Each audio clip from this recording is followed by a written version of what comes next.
Tyson Fury, aka the Gypsy King, is scheduled to face former UFC heavyweight champion Francis Ngannou, a man that hits like a Ford Escort, for a non-title exhibition match that will serve as Francis' introduction to the world of professional boxing.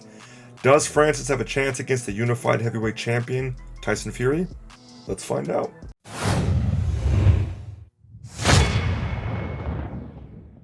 Boxing is one hell of a sport, and it remains as one of the most culturally relevant sports in American history. Yes, take that, baseball. Now, historically, it has created some of the most memorable sporting events over the last 100 years, leaving a profound impact on our collective human consciousness. But the matchup we have coming up is a little unorthodox, pun intended. Heavyweight champion Tyson Fury, a man with a record of 33 wins, 1 draw, that probably should have been a win, and no losses, is fighting the man who can arguably be called the scariest heavyweight in the modern history of MMA.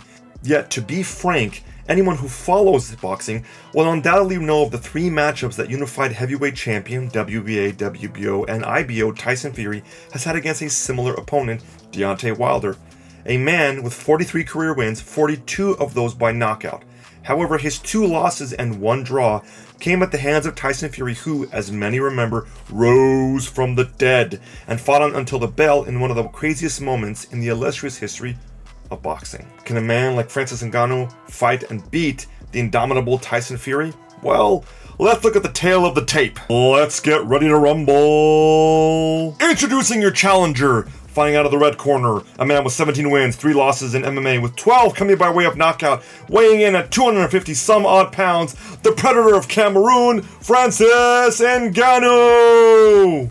That took 6 takes. Introducing next, fighting out of the blue corner, the current WBC and former IBF, WBO, and WBA heavyweight champion of the world, a man with 33 wins, no losses, and 1 draw, weighing in at 269 pounds, Tyson, the Gypsy King Fury! I always wanted to do that, by the way.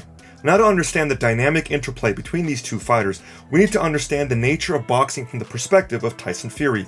Named after the great Iron Mike Tyson himself, Fury began boxing at the age of 10 and went pro at the age of 19 when he became disillusioned with amateur boxing. Rising up through the ranks of the professional boxing world, Tyson Fury became champion when he beat the 10-year-long reigning heavyweight champion of the world, Vladimir Klitschko. From there, Tyson retired but re-emerged a new man with a mission to prove that he was on a path of redemption and that he was put on this earth to dominate. Now at the age of 35, having been around the sport for so many years, Tyson has amassed a wealth of experience and knowledge that has allowed him to tactically neutralize his opponents no matter what they bring to the table. At 6 feet 9 inches tall, Tyson has a powerhouse of a frame that allows him to tower over his opponents. Although it seems that his physique cannot parallel the chiseled looks of the other notable heavyweights, Tyson has cardio for days, as seen in his previous last 5 fights. Now we're going to discuss the jab of Tyson Fury. You see, using his long reach and jab, Tyson can keep his opponents at bay for quite some time.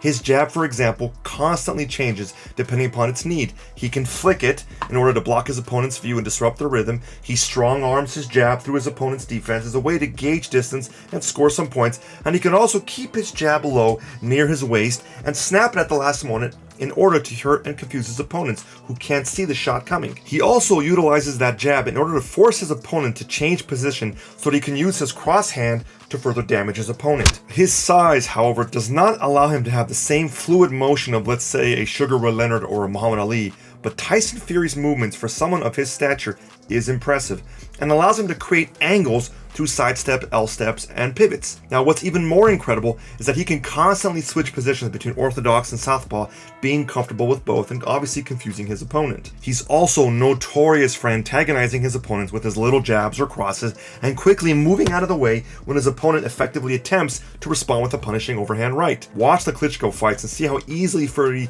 L-steps out of any of Klitschko's overhand rights. Now, an interesting thing about Fury's game is that it makes him a very effective person because of his size and stature at neutralizing more powerful punchers. What does he do? He throws his weight into them and onto their punches. You see, watch how he leans his entire body weight onto a fighter that tries to get into the pocket.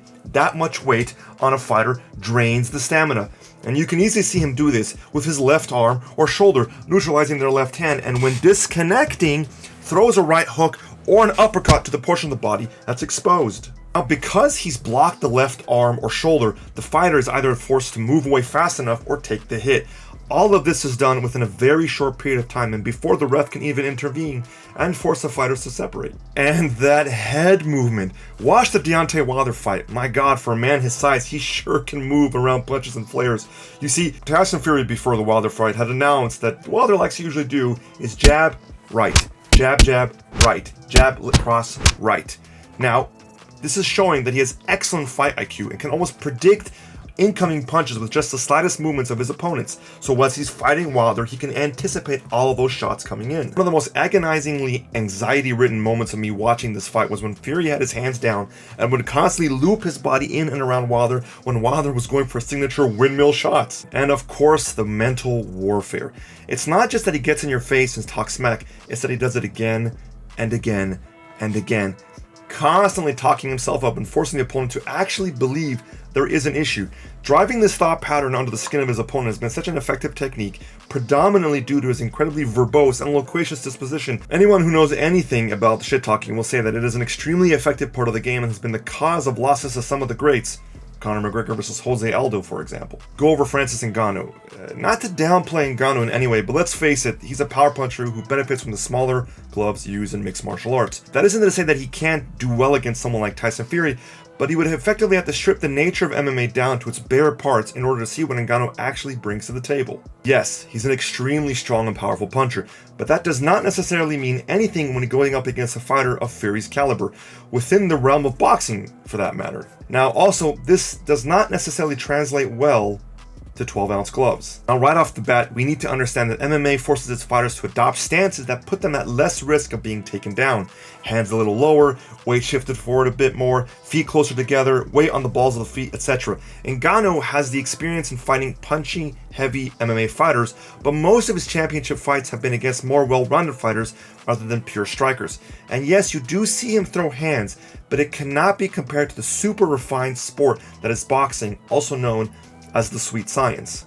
I know, many of you are saying, well, Mike Tyson, Iron Mike Tyson, one of the greatest to ever compete in the sport, is coaching him, but the customado peekaboo style that Tyson seems to be teaching Ngannou is, in my humble and very humble opinion, too little too late for a fighter of Ngannou's age and stature. Customado showed Iron Mike a modified version of his peekaboo style due to his small stature in a division filled with large individuals. Let's not forget that Mike Tyson is only 5 feet 10 inches tall, or about the same height as Gennady Golovkin. Now, the style relies heavily on the ability to get down low and constantly move around larger opponents' longer reach in order to enter into the pocket and then throw haymakers from all sides. In fact, if you watch Tyson fight, he has a bit of a lateral stance, and then he shifts over to an open stance when the fighter moves in a specific direction, completely exposing himself, but then he's able to get down low and throw those shots. This does not necessarily work for someone of Ngannou's size or stature or experience. Now, this style takes years to perfect and even more time to modify depending upon the opponent that you're facing. Now, also, Mike Tyson, as great of a fighter as he was and is, has little experience coaching. There's a very famous saying in boxing, or in sports in general: some of the greatest fighters make some of the worst coaches, and some of the worst fighters, or the fighters that have had the most losses, make some of the best coaches. That's because fighters need to be selfish. I mean, a great example will be something related to basketball as well.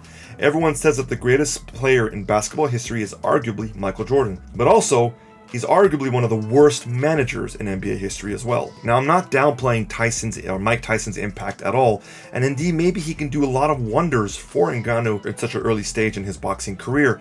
But within such a short period of time, in my opinion, in my humble opinion, it would be very difficult to handle someone like Tyson Fury with the style that's being adopted by Ngannou. Now, I'm saying this and I'm hoping to God that Tyson, or Mike Tyson that is, doesn't show up behind me and do one of those spooky videos where he shows up and taps you on the shoulder if you've been talking smack about him. Because I want to make it very clear that I'm a huge fan of Mike Tyson, and I consider to be one of the greats, after, of course, Muhammad Ali. And at the end of all this, let's face it, guys, this is an exhibition match for coin and for fun. I mean, no belts on the line, no championships to be worried about, so chances are that Fury's going to carry this fight as best as he can and let all the bystanders enjoy the show.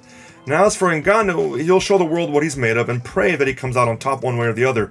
But for future reference, Usyk has just signed on apparently to fight Tyson Fury, and that, in my opinion, is a very, very different story. I'm very Phil. That's it, guys. Thanks again for watching, and don't forget to please like and subscribe, and also let us know your thoughts in the comment section below. Peace!